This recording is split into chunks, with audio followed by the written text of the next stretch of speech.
Welcome back to our Busting Addiction and Its Myths podcast. I'm Bruno J., and I have updated the introduction to our episodes in order to address an issue that we cannot ignore, nor do we want to. It looks like COVID-19, the coronavirus, will be with us for some time. Some say for another year or two. People are as frightened as they ever have been. They seek safety for their families above all, protection from the virus and from economic insecurity.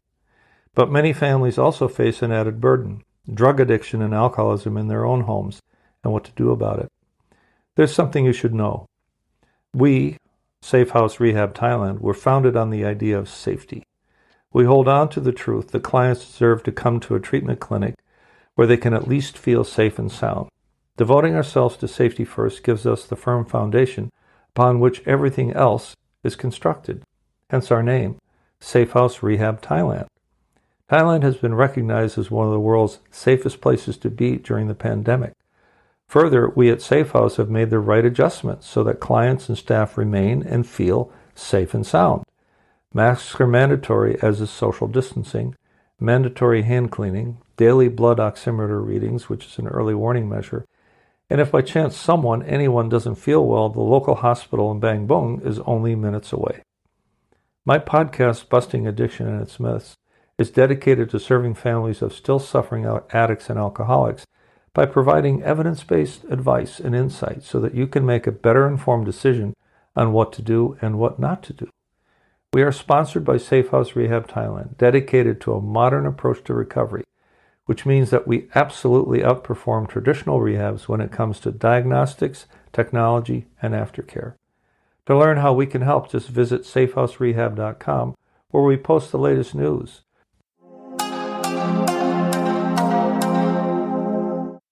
I'm Bruno J., here to introduce you to Season 5, Episode 1 of our podcast, Busting Addiction and Its Myths. I shall call this episode What Happened One Night, and more about that later in this essay. Our mission is to bring the truth about addiction to the families of addicts and alcoholics, to dispel myths that could jeopardize the chances of recovery, and to guide families on what they could do to make a difference and what to let go of as misguided, albeit well-meaning ideas about addiction and recovery from it. This topic seems to be endless. There is a never-ending stream of stories to tell, one after another, from a story that will absolutely break your heart to a story that will inspire you and renew your hope for a better future for all loved ones in your family. We started this series exactly 1 year ago and have uploaded one episode a week to virtually every podcast directory you can think of, from the biggest like Apple and Google to the lesser known like Stitcher and TuneIn and more. In the meantime, we have slowly but surely built an audience of several thousand listeners, and for that I am personally grateful to you for tuning in. Our listeners tell us that we have given them fresh insight on topics that make them feel uncomfortable and are often painful to discuss, that they feel relieved that the word blame is useless in this context, and that knowing they're powerless over addiction is actually a very liberating idea. I realized a long time ago that the innocent people who love their addict or alcoholic have no clue whatsoever about what their loved one is actually up to when out of sight, but definitely not out of mind, because they're thinking about them all the time.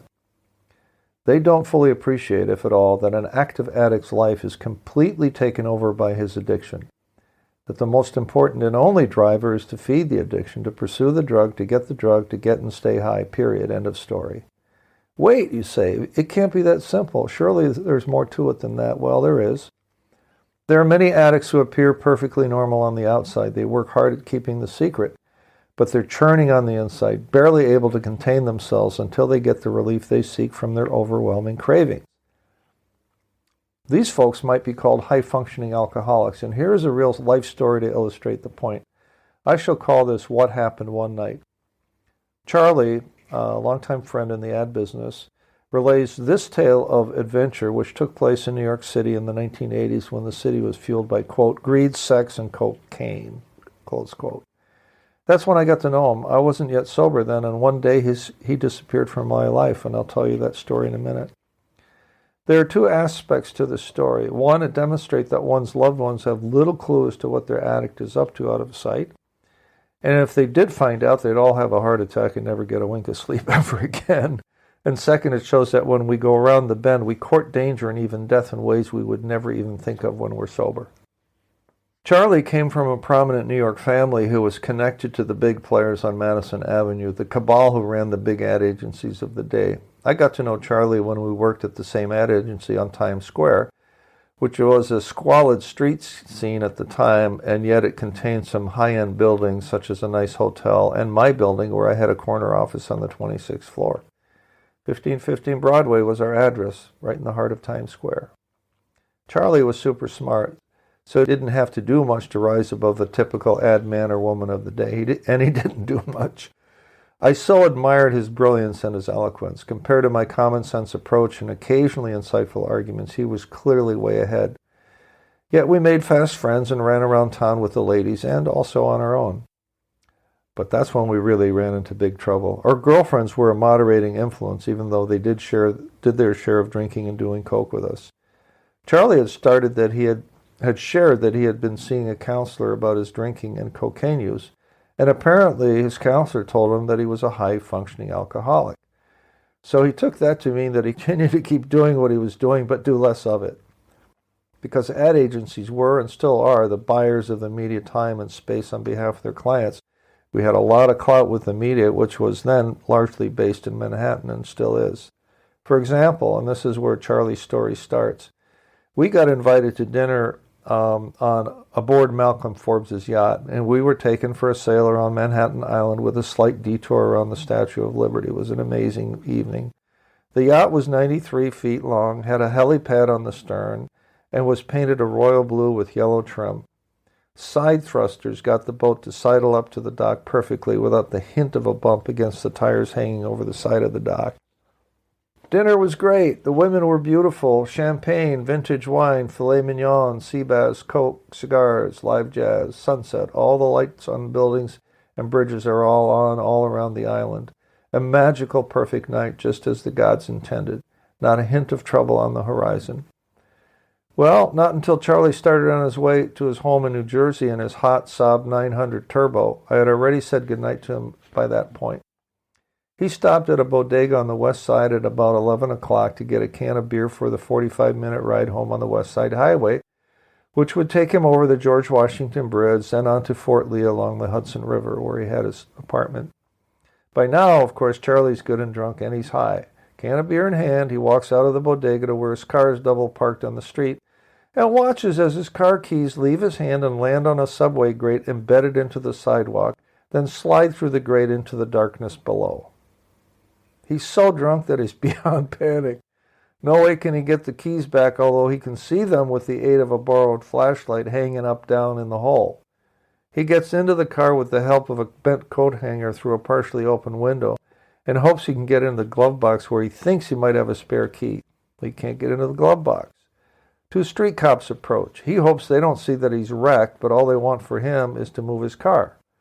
He explained that it's no way. He has to make it home to retrieve his spare key, and he prays it's there somewhere. And one cop says, "Okay, we'll give you an hour to move the vehicle or it gets towed to Brooklyn." That's quite the break, right? Charlie takes a cab to Fort Lee, which is about 30 minutes, maybe not even, and now has to wake up the Greek landlady to let him in because, of course, he has no keys. She is not happy to see him at all. Once in his apartment, he passes out from the booze and the coke and the stress of the evening. He wakes up at 6 a.m. and takes a cab to a place where, oh, hell, he can't remember. I can't remember. He left the car, but it's probably been towed to where? Brooklyn? He's not sure. So he's off to find the car, which has been towed to an impound lot in Brooklyn, and now has dings on it. And how the hell did that happen? And he ends up paying the fine gentleman of Brooklyn Navy Yard's tow $175, which was real money in the 1980s and still is. But today was a Monday, as the Forbes dinner took place on a Sunday night, so there goes a phone call to postpone a meeting at the office. Where did it all go wrong? Had he not been drunk and high, he would not have stopped at the bodega for the can of beer. Had he not been wrecked, his keys would have stayed in his hand. Had he not have had to find his car, he would have saved his workday.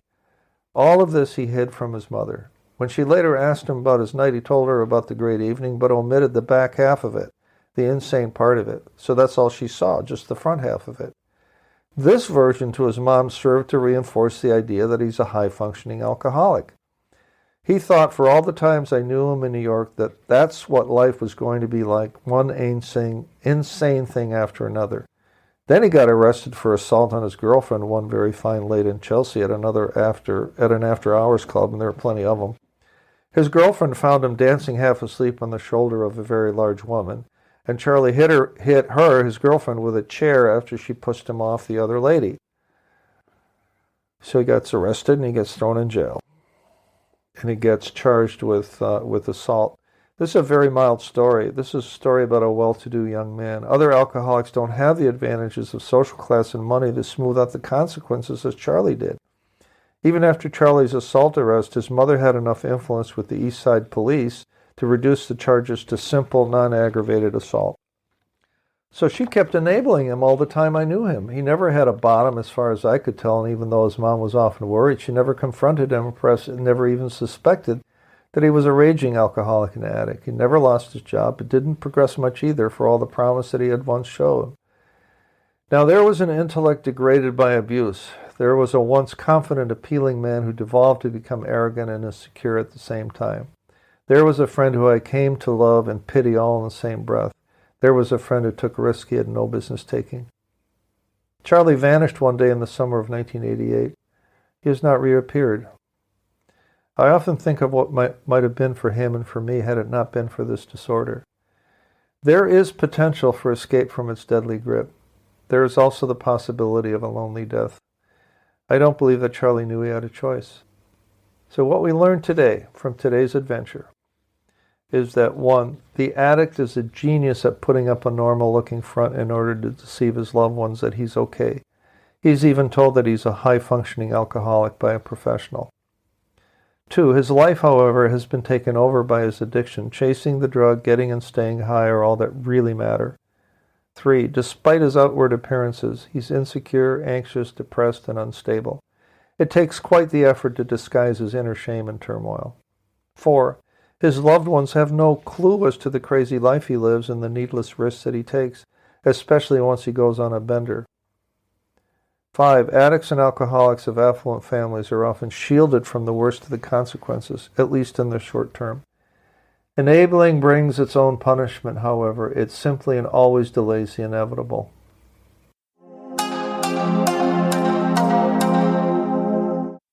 Thank you for tuning in today. This podcast is sponsored by SafeHouseRehab.com. SafeHouse Rehab represents the modern approach to recovery founded on safety as our first priority.